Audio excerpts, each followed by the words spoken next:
Assalamualaikum warahmatullahi wabarakatuh. Salam sehat buat semuanya. Semoga di tengah wabah COVID-19 ini kita semua diberikan kesehatan, tidak ada penyakit apapun yang masuk ke tubuh kita. Jangan lupa jaga kebersihan, jaga lingkungan kita supaya tidak bisa dihinggapi virus ini ke tubuh kita atau lingkungan kita, sehingga menyelamatkan kita dan keluarga kita semua.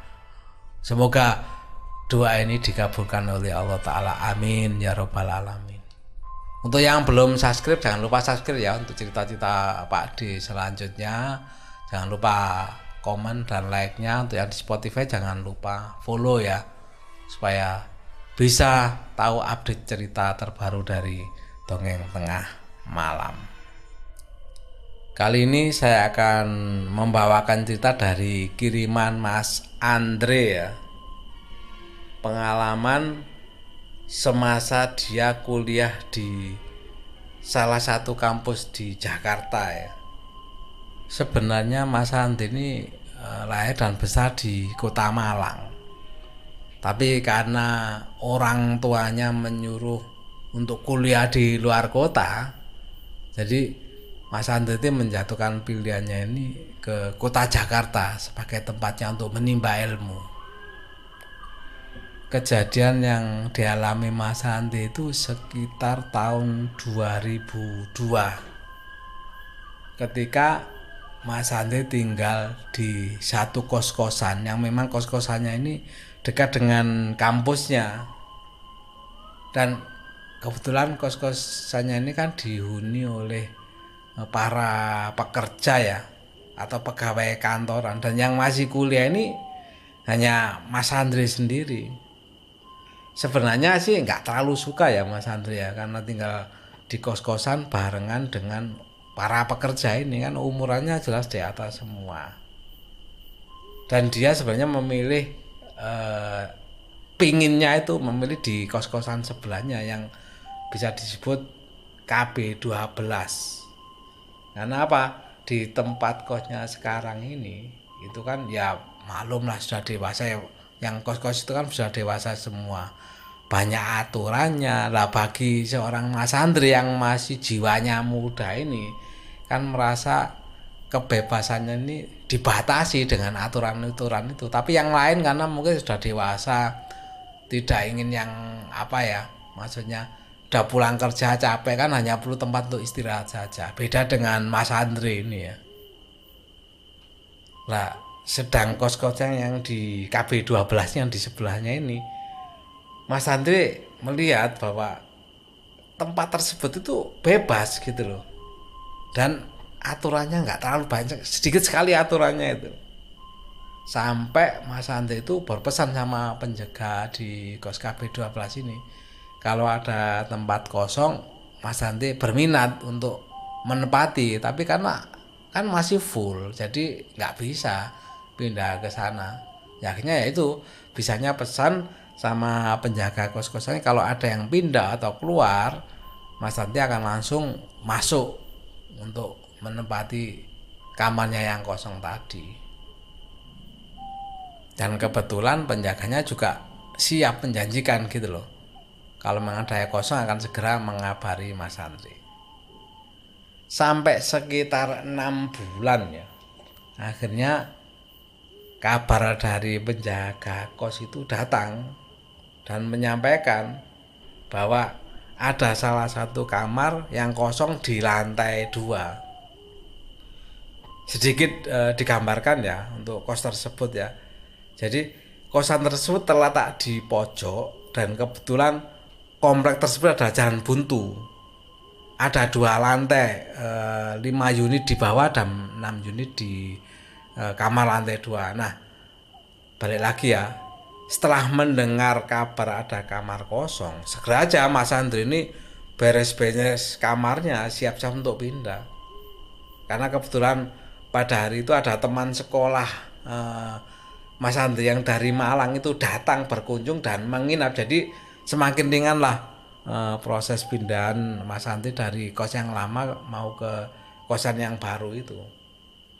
Singkat cerita, pindahlah Mas Andri ini ke kamar yang baru di kos-kosan KB12 ini. Gambaran dari kamar kosnya yang ditempati sekarang ya, itu memiliki jendela menghadap ke sungai dan perkampungan perkampungan padat begitulah yang ada di Jakarta ya.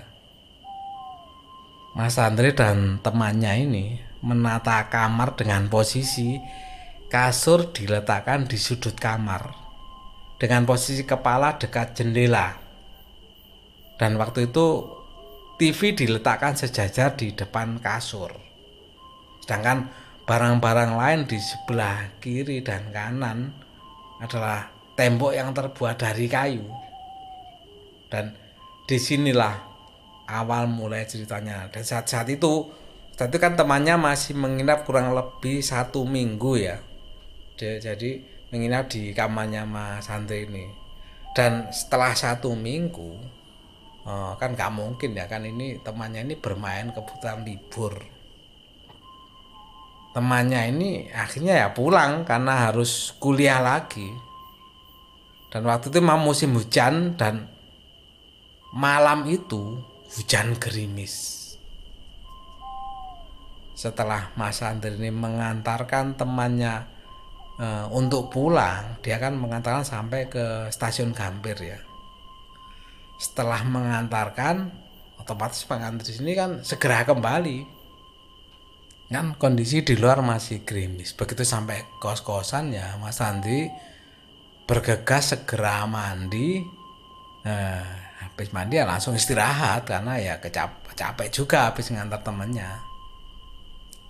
Selesai mandi, Mas Andri ini ya merebahkan badannya di kamar ya, dan mematikan lampu kamar karena lelah ya. Di luar suasana juga masih gerimis. Mas Andri karena kelelahan itu langsung terlelap tidur. Dan ini adalah malam pertama kali Mas Andri tidur sendirian di kosan yang baru ini. Beberapa jam setelah Mas Andri terlelap, dia terbangun tiba-tiba. Tapi ya bangun mendadak gimana ya, kan masih belum 100% sadar ya. Hanya mata yang terasa terbuka. Nah, di tengah kesadarannya ini, samar-samar Mas Andri melihat ada sosok perempuan berambut keriting seperti rambut slash gitaris Guns N' Roses ya, berdiri di atas TV-nya Mas Andri ini menghadap ke arah Mas Andri dengan posisi agak miring 90 derajat menatap Mas Andri. Namun yang terlihat dari wajahnya itu hanya hidung ke bawah dengan kulit yang masih sangat pucat lah. Ya karena mungkin kesadarannya masih belum 100% ya. Akhirnya Mas Andri tertidur lagi. Entah beberapa saat ya. Sampai Mas Andri merasakan bahwa lehernya ini terasa dingin. Seakan ada es batu itu ditempel di lehernya Mas Andri ini. Otomatis karena merasakan seperti itu ya, Mas Andri ini ya membuka matanya perlahan-lahan. Begitu membuka mata, itu Mas Andri melihat ada rambut keriting sudah memenuhi wajahnya, dan kulit pucat sudah berada persis menempel di wajahnya Mas Andri. Dan masih ingat betul bahwa dia melihat sosok samar-samar sosok ini itu seperti menjilat atau mencium lehernya. Karena yang dilihat waktu itu ya, itu lidahnya menjulur panjang dan bibirnya yang kadang-kadang maju mundur menempel dan berasa seperti es batu. Jadi setiap menyentuh lehernya Mas Andri itu rasanya dingin seperti es batu.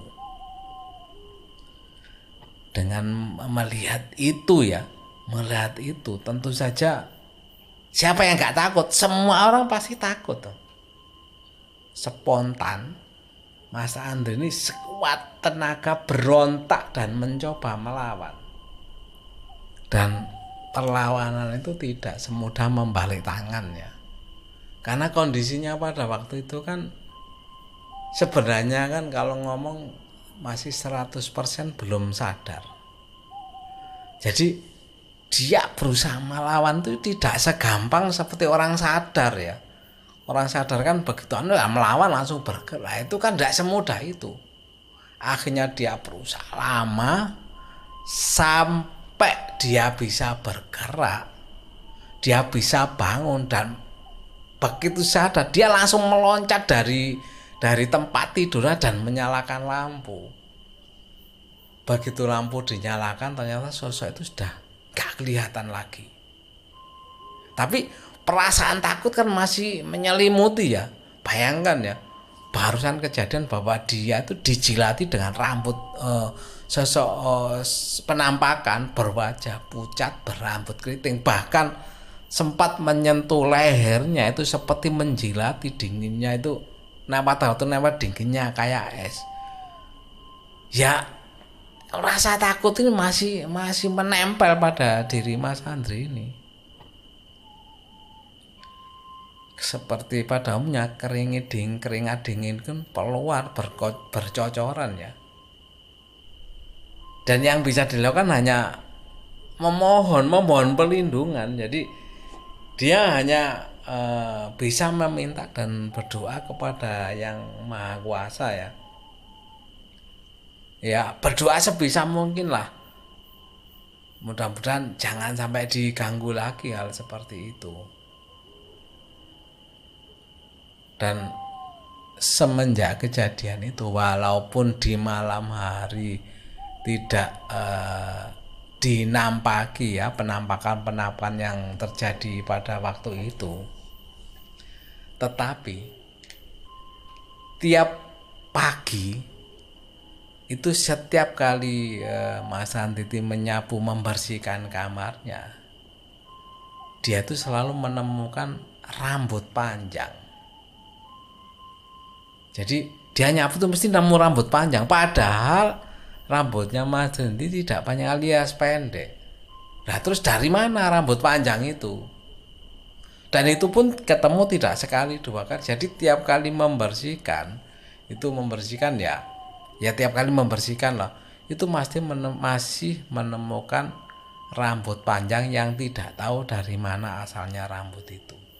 Padahal di kamar mandi kan tinggal sendirian, tidak ada siapapun kecuali ada temannya, dan itu jarang sekali. Karena rasa penasarannya Mas Andri ini, Mas Andri juga berjanji akan mengirimkan cerita lagi asal-usul dari kos-kosannya KB12 ini. Jadi ditunggu ceritanya Mas Andri untuk cerita berikutnya ya. Mungkin dari asal-usulnya bisa kita kenapa di kamarnya Mas Andri itu sampai ada penampakan yang menemui Mas Andri ya, istilahnya berkenalan dengan Mas Andri ini. Ditunggu cerita berikutnya Mas Andri. Itu tadi pengalaman dari Mas Andri di tempat kosnya. Jadi bukan di tempat kuliahnya ya. Jadi di tempat kosnya pada waktu Mas Andri kuliah di Jakarta. Mudah-mudahan bisa menghibur teman-teman pendengar dongeng tengah malam. Dan saya ingatkan lagi, jangan lupa jaga kebersihan diri dan lingkungan kita.